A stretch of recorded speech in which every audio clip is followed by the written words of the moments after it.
Capítulo 1, abrir nuestras Biblias en Levítico, capítulo 1. Vamos a regresar aquí en nuestra escritura donde estamos estudiando la palabra del Señor. Y se me hizo la pregunta esta mañana, ¿cuándo es que vamos a salir de Levítico capítulo 1? Dije, bueno, cuando regresa el Señor en su gloria. Pero vamos a leerlo en su contexto, por favor, y antes de tratar de terminar esta sección del versículo 3 al 9, ¿no? Vamos a leer. El Señor llamó a Moisés y le habló desde la tienda de reunión diciendo, habla a los hijos de Israel y diles, cuando alguno de vosotros traiga una ofrenda al Señor, traerás vuestra ofrenda de animales de ganado o del rebaño. Si su ofrenda es un holocausto del ganado, ofrecerá un macho sin defecto, lo ofrecerá a la entrada de la tienda de reunión para que sea aceptado delante del Señor. Otra vez, todo lo que sucede en la vida, en la relación con el creyente y Dios, es que algo tiene que ser aceptado para Él. Típicamente nosotros tenemos nuestro propio criterio, ¿no? Tiene que ser aceptado para mí. Pero es al revés aquí. La primera vez dice, para que sea aceptado delante del Señor, versículo 3. Versículo 4, pondrá su mano sobre la cabeza del holocausto y le será aceptado para hacer expiación por él. La segunda vez, entonces tiene que ser algo aceptado. Versículo 5, entonces degollará el novillo delante del Señor y los sacerdotes hijos de Aarón ofrecerán la sangre y la rociarán por todos los lados sobre el altar que está en la entrada de la tienda de reunión. Después desollará el holocausto y lo dividirá en sus piezas, y los hijos del sacerdote de Aarón pondrán fuego en el altar y colocarán leña sobre el fuego. Y luego los sacerdotes hijos de Aarón arreglarán las piezas y la cabeza y el sebo sobre la leña que están en el fuego sobre el altar. Pero las entrañas, la pata se la lavará él con agua, y el sacerdote los quemará todos sobre el altar como holocausto. Es ofrenda encendida de aroma agradable para el Señor. ¿Te recuerdas que estuvimos hablando?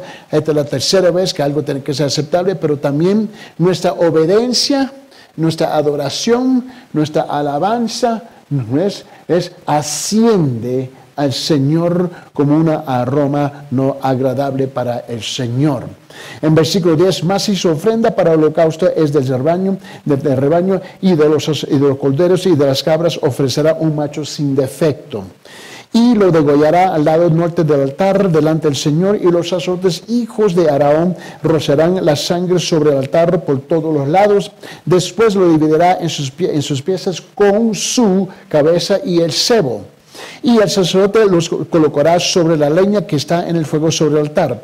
Pero las entrañas y las patas, ¿no?, las lavará con agua, y el sacerdote los ofrecerá todo, quemándolos sobre el altar. Es holocausto, una ofrenda encendida de aroma agradable para el Señor. Aquí está la cuarta vez que vemos que algo tiene que ser aceptable y agradable al Señor. Eso lo vimos al fin del versículo 3, al fin del versículo 4, al fin del versículo 9, ahora al fin del versículo 13, y aquí 14. Más si su ofrenda para el Señor es un holocausto de aves, entonces traerá su ofrenda de tórtolas o de pichones. Y el sacerdote lo traerá al altar y le quitará la cabeza y la quemará sobre el altar, y su sangre será exprimida sobre el costado del altar.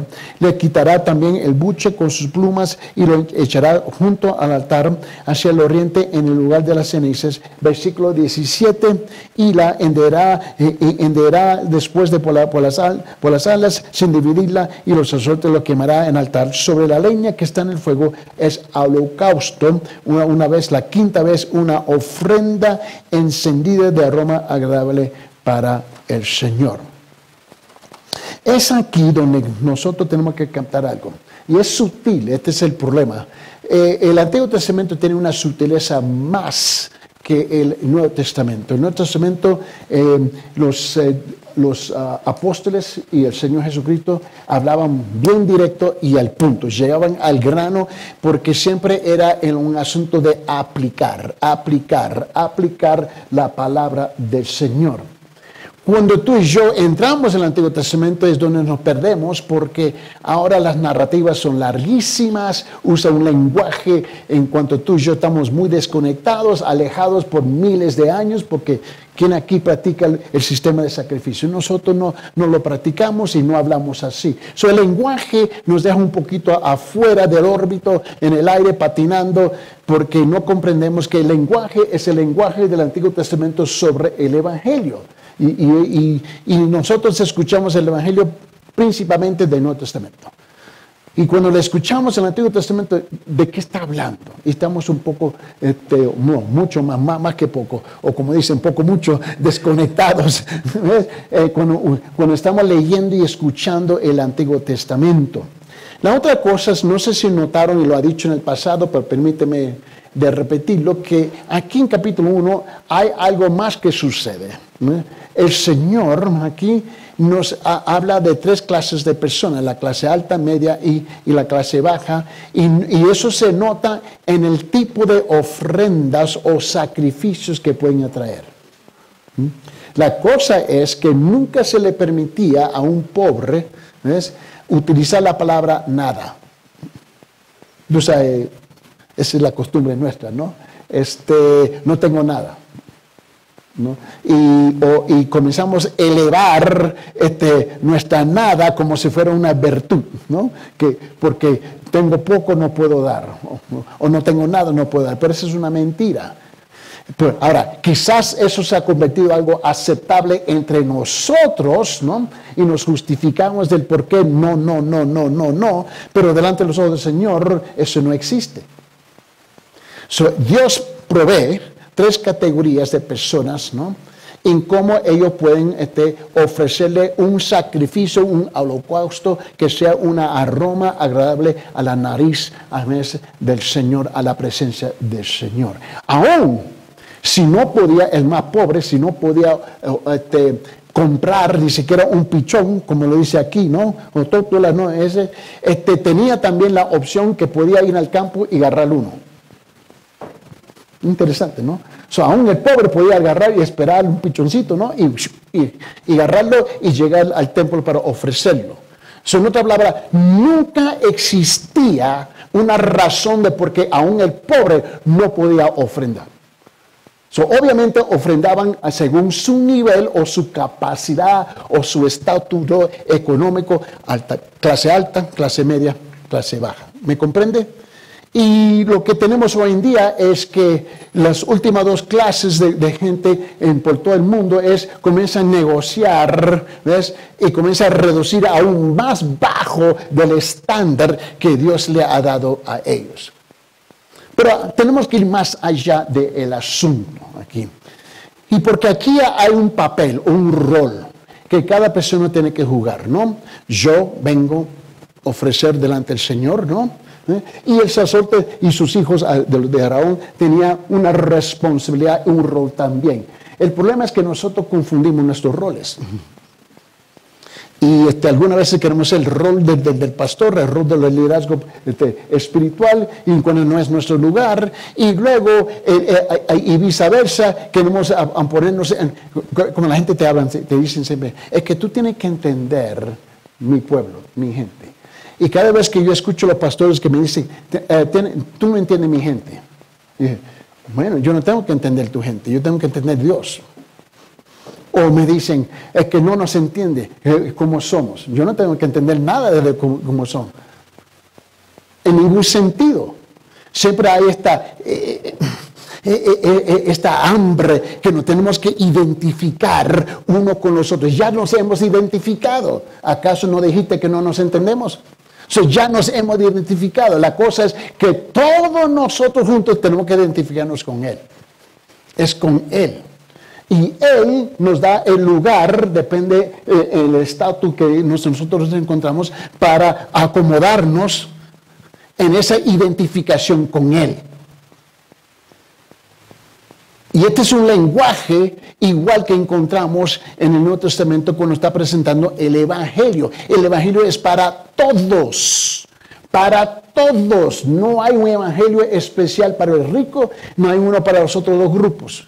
Es igual, Dios es parejo, pero como tú y yo nos acercamos a Él, Él nos da esa opción, ¿no? Reconociendo la realidad nuestra. Pero ¿cómo es que hemos llegado al punto donde estamos en el momento? Si es que somos honestos, ojalá que somos honestos, ¿no? Estamos donde estamos por las decisiones que hemos tomado. ¿Cierto, sí o no?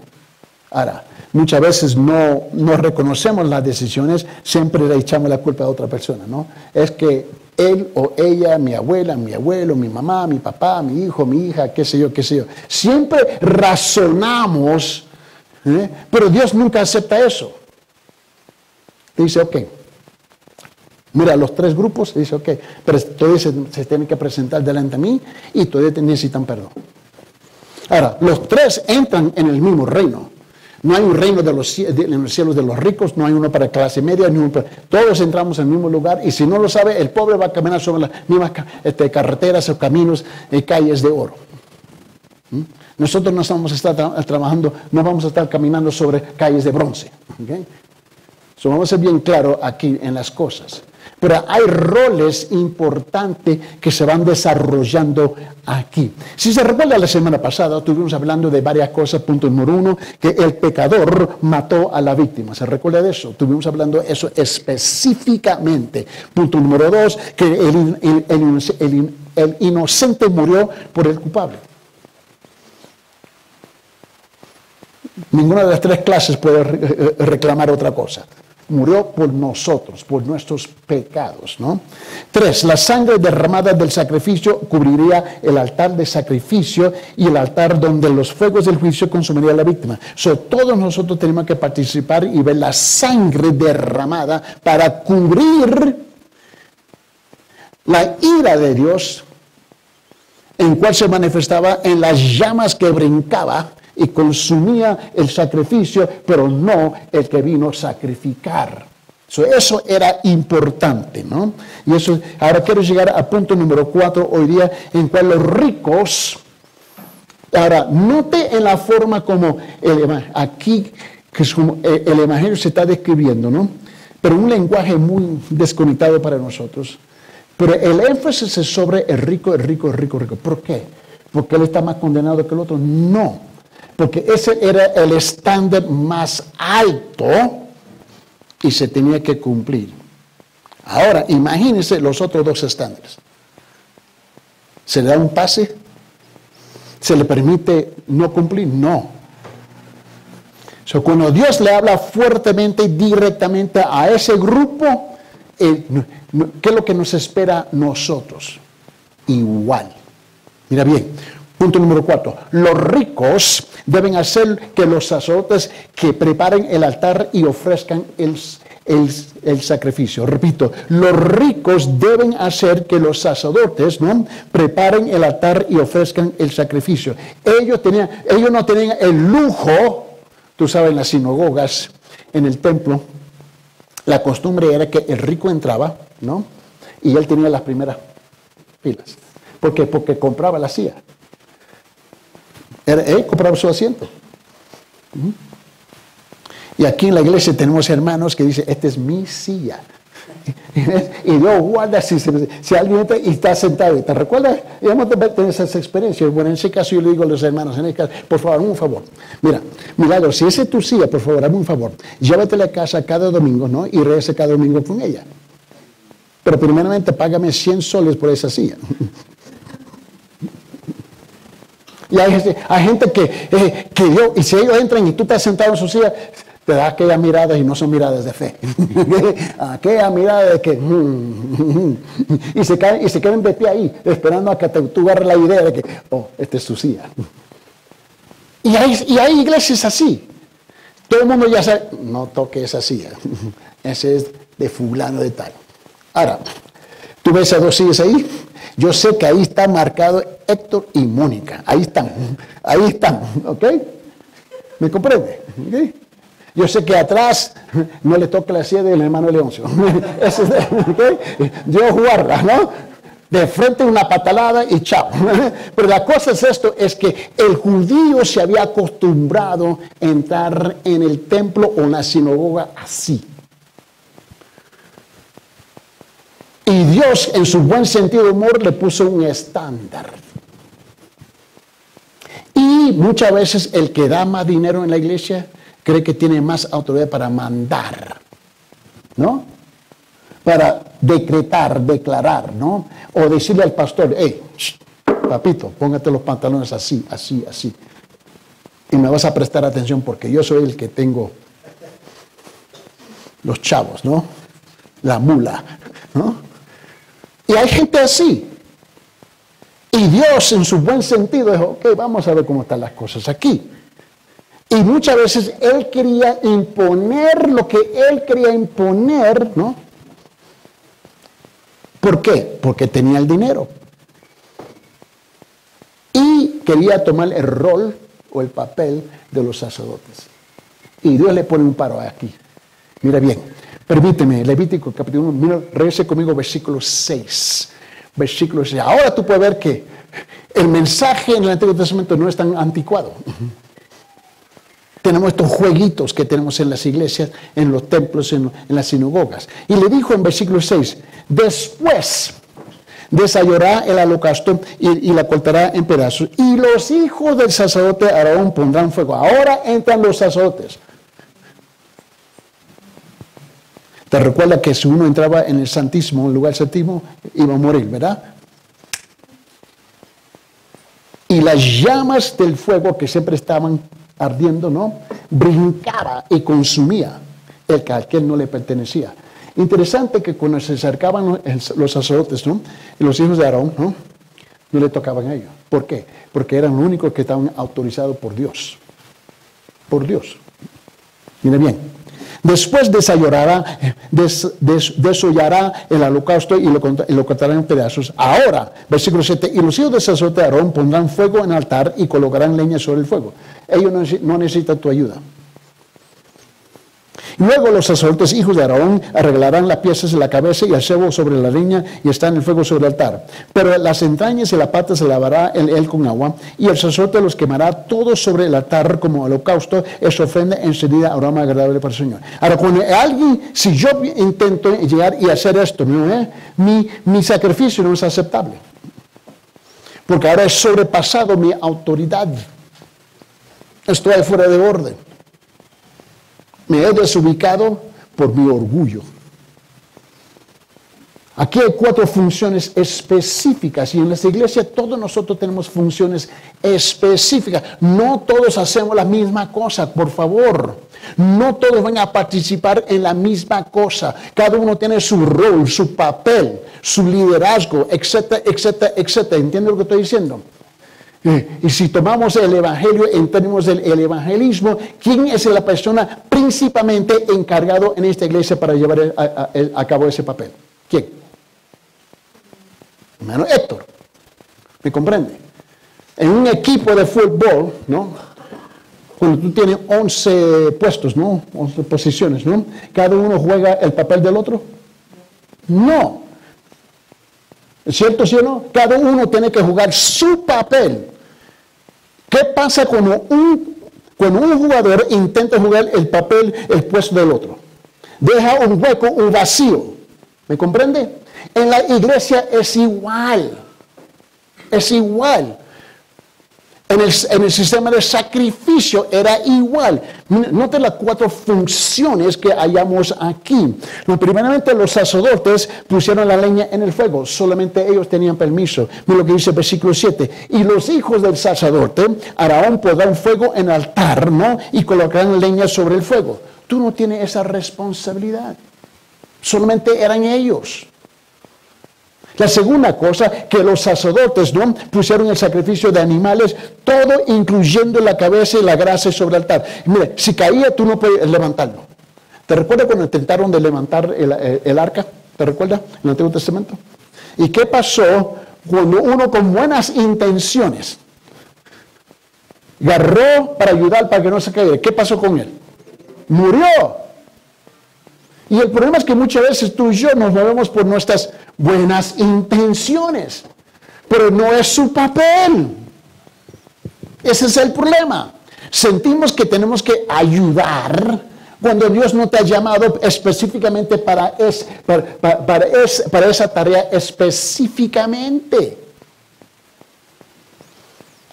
Hay un orden divino en cómo funcionaba el sistema de sacrificios, el templo, la sinagoga, igual en la iglesia. Lo que dice el versículo 8. Rece ahí conmigo. Luego los sacerdotes hijos de Aarón arreglarán las piezas y la cabeza y el cebo sobre la leña que está en el fuego sobre el altar. Es ellos. Tercero, los sacerdotes lavaron las partes internas y las piernas de agua. Y la persona, no, eso no es un trabajo muy bajo para el sacerdote. Yo lo voy a hacer. No, no es tu trabajo. No es el suyo. Mira lo que dice el versículo 9. Pero las entrañas y las patas las lavará él con agua, él, el sacerdote, y el sacerdote lo quemará todo sobre el altar como holocausto. Es ofrenda encendida y aroma agradable para el Señor. Cuando se hace correctamente, como se debe hacer, es algo agradable para el Señor. Yo no voy a intentar jugar el papel, por decirlo así, ¿no? Lo que hace el hermano Ángel cuando él viene a dirigir el culto. ¿Me comprende?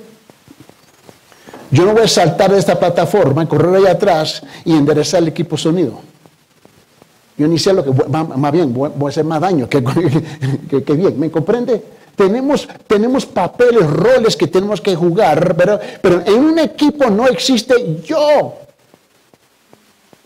Lo que existe es nosotros. Y cada uno tiene que jugar su papel. El problema es que comenzamos a jugar el papel del otro. Y meter nuestras narices donde no debe estar. 4. Los sacerdotes quemaron todo el sacrificio en el altar. Todo. Todo. ¿Ves lo que dice el versículo 9? Pero las entrañas y las patas se las lavarán él con agua y el sacerdote lo quemará todo sobre el altar como holocausto. Es ofrenda encendida otra vez, aroma agradable para el Señor. Lo bueno ir a la casa del pastor Joe, ¿no? Cuando él está con su parilla, ¿no? Él es, mira, aficionado. Si tú quieres saber cómo cocinar una parilla, vete a hablar con pastor Joe. Esa sí se la sabes, ¿no? Y lo bueno es ir allá con él cuando está cocinando y a la parilla. A ver, soy oficial. Soy su copero oficial. A ver, riquísimo. El problema es que el sacerdote no tenía ese lujo. Dice que lo tenía que quemar todo. Todo. Dice, ay, están desperdiciando un buen pedazo de carne ahí. Dije, tan loca esta gente. No, hombre, era todo. El problema es cuando tú y yo comenzamos a decir, no, esta parte me pertenece a mí.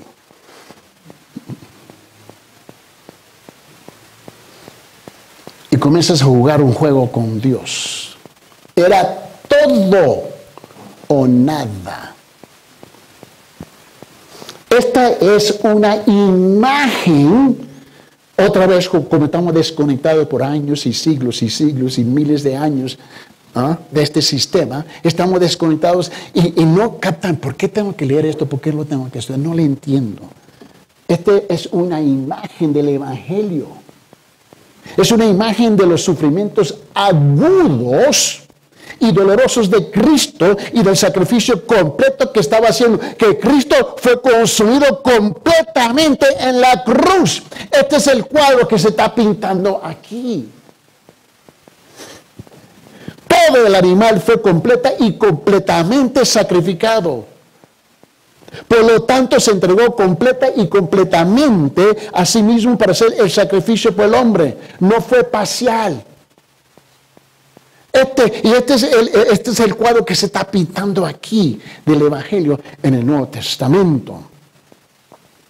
El animal llevó el juicio completo de Dios contra el pecado. Y así fue con Cristo. Jesucristo se sacrificó y sufrió por el hombre.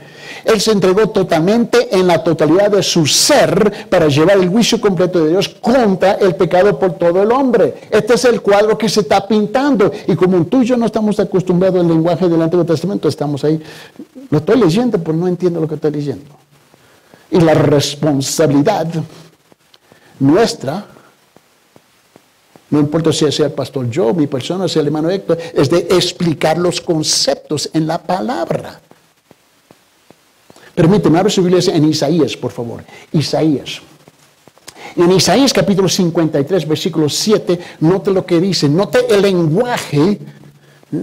Cuando él dice en versículo 7, Isaías capítulo 53, fue oprimido y afligido, pero no abrió su boca. Este es el lenguaje del sistema sacrificial. Este es el lenguaje que está pintando un cuadro sobre el altar de sacrificio. Fue oprimido, afligido, pero no abrió su boca, como cordero que es llevado al matadero, y como oveja que ante sus transquiladores permanece muda, no abrió él su boca. Interesante, cuando estaba en Israel, y me llama la atención que antes de sacrificar una oveja, es como en la cárcel penal, ¿no? Cuando van a ejecutar un prisionero, siempre lo llevan a él, ¿no? Para dar su última cena. Y le dan la opción. ¿Qué es lo que quiere? Y dice, bueno, yo quiero un bistec encebollado, un lomo saltado, así. Y se lo dan. Es interesante, se lo dan. ¿No? Y dice, ¿pero por qué? Porque si tú no entiendes, sale de la Biblia. Porque va a ser su última cena. Y le dan. Y siempre le dan opción. En Norteamérica le dice, oye, ¿qué es lo que quiere comer? Yo quiero así, así, así, así. Y la familia y todo el mundo asustado que así se lo dan. Porque va a ser su última cena. Pues sabe, cuando iban a sacrificar las ovejas, por ley siempre le daban de comer a la oveja primero. Por ley. ¿Sabe por qué? No sé si ha notado. Pero cuando tú has comido algo suculente, lo mejor posible, tú sabes que te está chupando los dedos. Tú estás súper satisfecho, estás contento, más bien estás listo a caminar sobre las nubes, ¿no? Estás feliz. Yo he visto a Ángel así. Yo he visto a Ángel así. Alto, flaco, negro aquí, pero yo no sé dónde pone la comida. Yo creo que en los zapatos. Pero este hombre puede comer. No ha notado los flaquitos cómo pueden comer. Es impresionante a verlos ellos. Yo veo la comida en el momento 5 kilos, solamente con la mirada. Pero no, como nada. Pero ¿sabe por qué le dan a comer? Porque no sé si nunca ha visto el cuadro pintado Magnus Day, donde tiene la oveja amarrada ahí está. Porque cuando tú le das a comer a una oveja, esto está dócil, está feliz y no pelea. Está con la barriga llenita, todo está chupando los dientes. Y le amarran y se queda así, feliz. Y está fácil para sacrificar. Algunas veces cuando me inviten a comer yo me pienso, ¿qué sacrificio tenemos aquí? Porque el animal es dócil, cooperativo. Nunca se ha visto una oveja sobre el altar del sacrificio peleando. Igual con los otros sacrificios. Había una ley de darle de comer primero. ¿Por qué? ¿Nunca has notado su actitud cuando tú terminas de comer y tú has disfrutado? ¿Nunca has notado? ¿Qué me importa? Dígame lo que tú me quieres decir. ¿Qué me importa ahorita? ¿Me quieres enviar al infierno? Envíame, yo no voy, pero envíame, ¿qué me importa? Yo estoy disfrutando.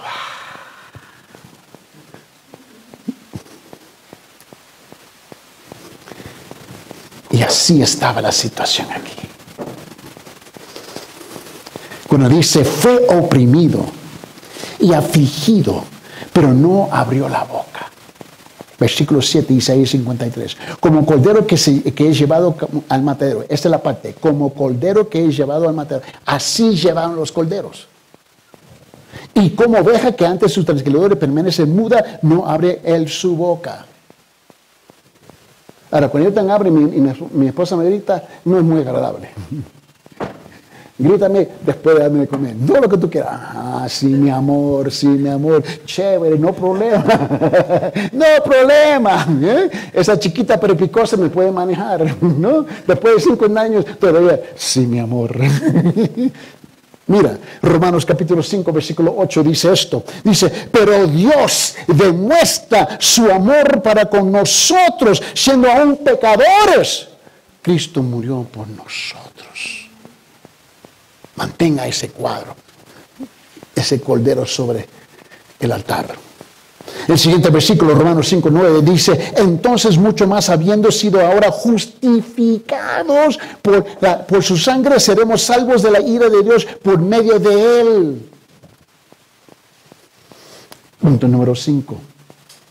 Punto número 5.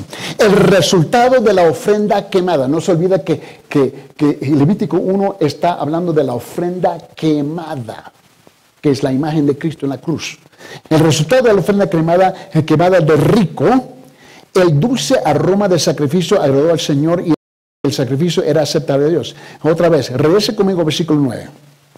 Levítico 1. Este es el estándar, esta es la norma. Pregunta, aquí, a ver, Angélica, Carla, ustedes que juegan con la ley toda la semana porque es el trabajo de ustedes. Pregunta, ¿hay un estándar en donde un rico tiene que obedecer la ley y un estándar diferente para un pobre? ¿Es igual para todos? ¿Es igual para todos? No existe lenguaje pero. Es igual. Ahora, lo que hace el fiscal, lo que hace el juez es otra cosa, pero la ley se le aplica a todo el mundo parejo, ¿sí o no? Ese es el punto aquí. Por esa razón, Levítico, que es el libro de la ley, comienza a aclarar las cosas bien, que no existe, ojalá existe la posibilidad, tú sabes cómo están las cosas. No. Y ahora la persona rica hizo dos cosas significativas que agradaron a Dios. Cuando dice en versículo 9, pero las entrañas de la pata las lavará él con agua y el sacerdote lo quemará todo sobre el altar como holocausto, es ofrenda encendida, aroma agradable para el Señor. Me recuerdo años atrás, yo estaba, un montón de años atrás, estamos viviendo aquí, ya han entrado 4 años aquí en Cusco, pero tengo 15 años viajando a Perú. Y estaba en Tacna. Y cruzaba de Chile a Perú todo el tiempo trabajando y luego fuimos al norte. Y me recuerdo que en los campos los pobres siempre criticaban, condenaban a los ricos, los condenaban. Entonces, un día le hice la pregunta y me preguntaron hablar sobre el Levítico. Y ahí estaba 2 semanas y me gané muchos amigos ahí, ¿no? Dije, bueno, en ese caso, dime, ¿qué es la razón por qué tú lo criticas, los condenas a ellos? Y tenía todas sus razones sociales y culturales, etcétera, etcétera. Dije, una preguntita, ayúdame, por favor. ¿Qué rico, qué otro pobre aquí te ha dado trabajo? Todos ustedes, aquí somos pobres, y todos me dijeron que eran pobres. Ok, estamos en el mismo plano, ¿ok? ¿Ok? ¿Cuántos de ustedes le dan trabajo al otro? ¿Cuándo ustedes se ofrendan para ayudarse uno al otro?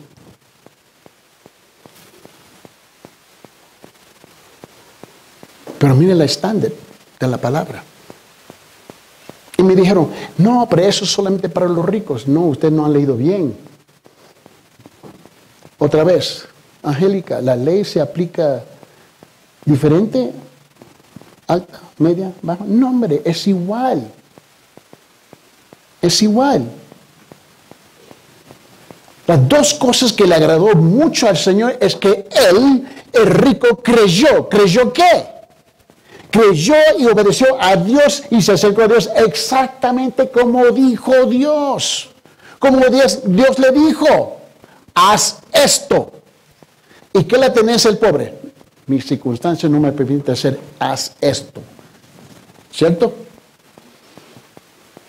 Y Dios le arregló la cosa, dijo, traigo un pinchoncito. Si no lo puedo comprar, vete al campo y agarrarlo. ¿Qué excusa tenía? ¿No hay tiempo? ¿No hay pichoncitos? No, hombre, olvídate. Los pichones dominan todos los cielos. Mira bien. Y la segunda cosa es que él ofreció el sacrificio, la ofrenda quemada ante el Señor.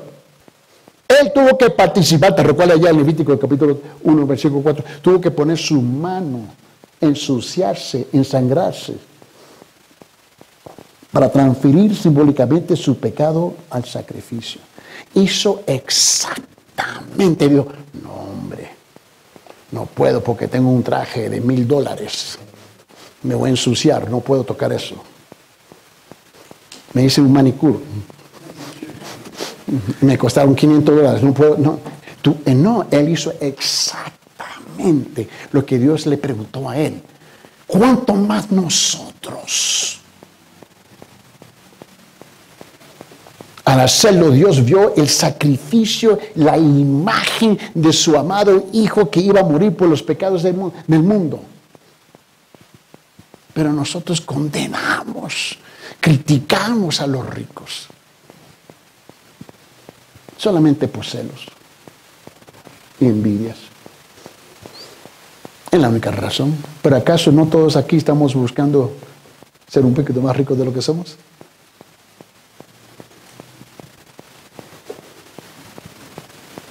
Y el Dios Padre, a ver a su Hijo simbolizado en el sacrificio, agradó a Dios. El aroma de la fe de la persona en el sacrificio y obediencia, acercarse a Dios exactamente como Dios dijo, esto agradó a Dios. Y el problema es que tú y yo tenemos la maña, la tendencia, la costumbre muchas veces de hacerlo a nuestra manera. Todo es a nuestra manera. Todo es negociable. Todo es informal. El problema es que quizás eso funciona aquí en la tierra, pero no funciona con el Señor. Era como un dulce aroma para Dios, que Él hizo exactamente lo que le pidió. Dios aceptó a la persona, la expiación fue hecha, la persona fue reconciliada con Dios. La gente, no, porque Él es rico. No, hombre. ¿Cuántos ricos van al infierno vía express? Millones, ¿no? Note el hecho aquí que la palabra hebrea para el sacrificio quemada es la palabra ojra. Significa que lo que asciende, lo que sube.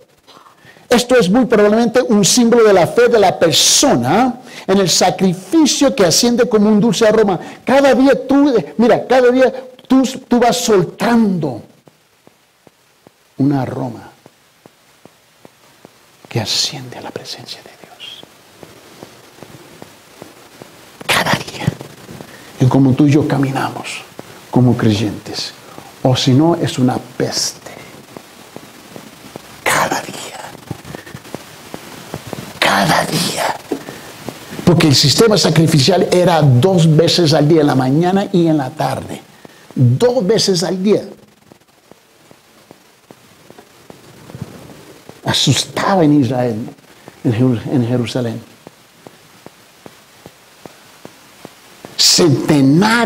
Centenares y miles de ovejas tenían que ser sacrificadas. Mira, y era una peste. ¿Nunca ha olido sangre?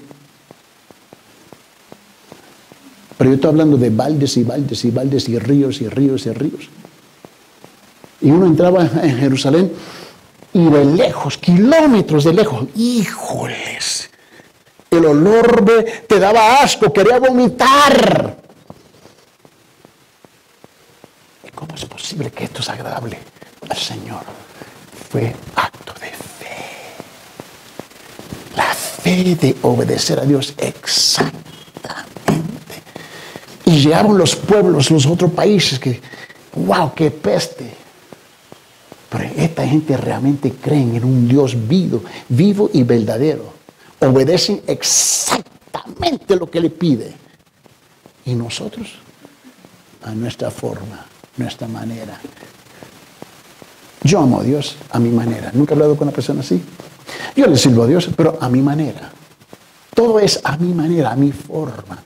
Yo pienso, yo siento, yo opino. Ese no es el núcleo de nuestro ser.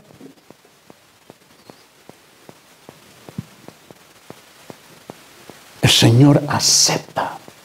Él acepta la fe de la persona que en el sacrificio que asciende como un dulce aroma a Él. El Señor acepta la fe de la persona en el sacrificio como expiación, como reconciliación, como justicia por la cual se reconcilia con Dios. Esa es nuestra fe. Pregunta, ¿su fe agrada a Dios? Uno se baña en la mañanita, ¿no? Se pone su perfume y lo demás. Y asegura que sale chévere, ¿no? Agradable, ¿no? Pero pregunta, ¿su fe? ¿Su fe es un aroma agradable para el Señor?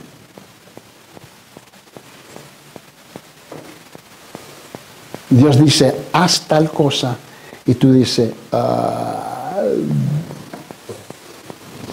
¿por qué? O peor, ¿cómo? Tú sabes que la pregunta ¿cómo? Es una negación.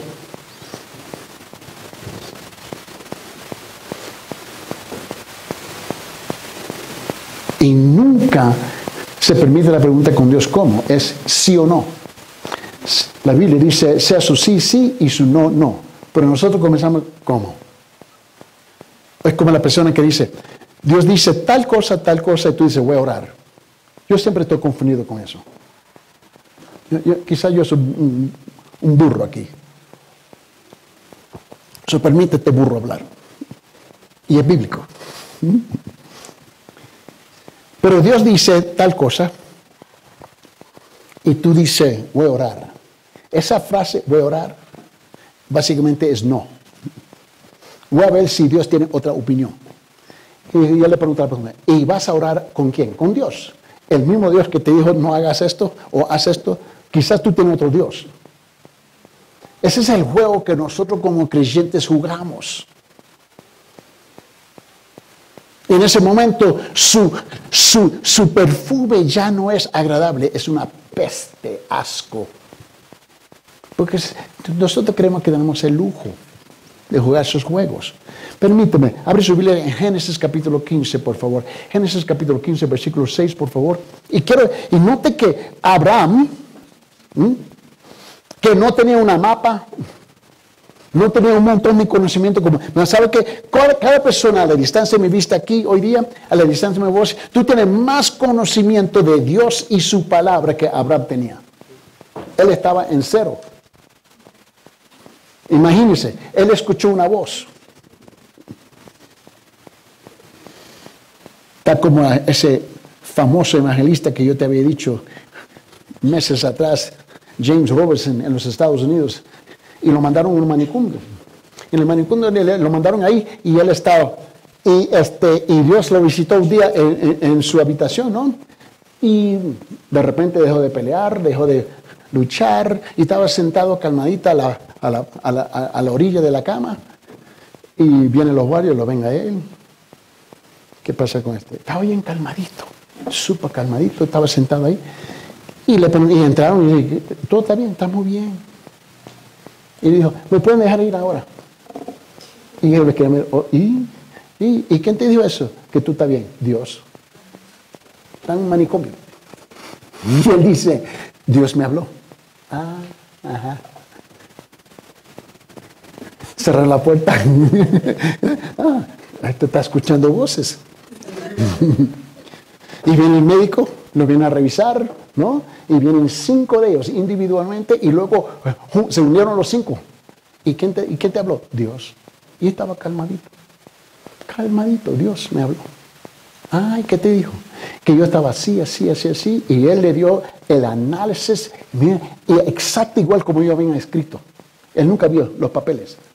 Y que ahora Dios me dijo, yo voy a predicar el evangelio, y dijo, este sí que está loco. Y ellos no entendían, estaban discutiendo entre ellos. Estaban discutiendo.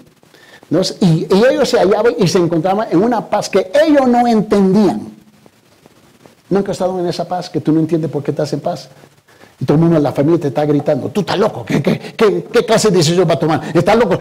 No, nadie está en favor, y tú estás en paz. Bueno, de repente los 5 médicos se encontraron en paz y no entendían, y más bien uno dijo, yo creo que nosotros estamos locos. Y luego se retiraron, el siguiente día se reunieron. uno por uno se sentaron en el consultorio, en la mesa grande. Se sentaron y el primero dijo, Dios me dijo, dale su libertad.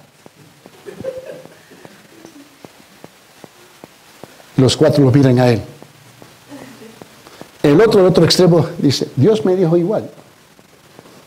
Yo creo que el problema nuestro es que estamos trabajando aquí demasiados años. Pero ¿cómo tú sabes que Dios te habló? No sé, pero yo sé que Dios me habló. Y le dieron la libertad. Y por los próximos 30 años predicó el evangelio por todo el mundo ese hombre. Y miles sobre miles llegaron a los pies de Cristo. Abraham escuchó una voz un día. No teniendo lo que tú y yo tenemos. Génesis capítulo 15, versículo 6 dice, y Abraham creyó. Abraham creyó en el Señor y él se lo reconoció por justicia. ¿Qué evidencia tú tienes? Dios me habló. Él creyó, pero tú y yo no. Necesito pruebas. Se van con el hermano Héctor. Hey, hermano Héctor, ¿sabe qué? Quiero saber si esto es cierto. Sí. Y van con la hermana Mónica. Quiero saber. Van con el hermano Benny. Y comienza a buscar afirmación y confirmación con todo lo demás que tenemos que escuchar la misma voz de la misma forma. Porque no creemos. Cuestionamos. Imagínense Isaac. Vete a sacrificar a tu hijo.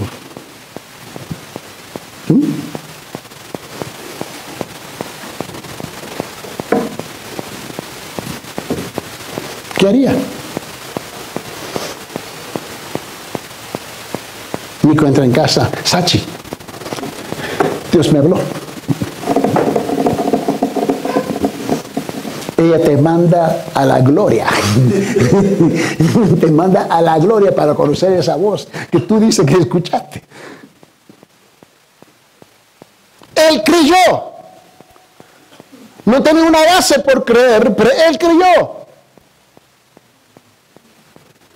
Romanos capítulo 4, versículo 9. El apóstol Pablo viene a afirmar lo que dijo en Génesis capítulo 15. Romanos capítulo 4, versículo 9 dice, ¿es pues esta bendición solo para los circuncisos, los judíos, o también para los incircuncisos, los gentiles, nosotros?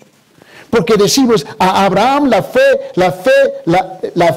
le fue contada por justicia. Pregunta, ¿la fe en su vida es contada por su justicia?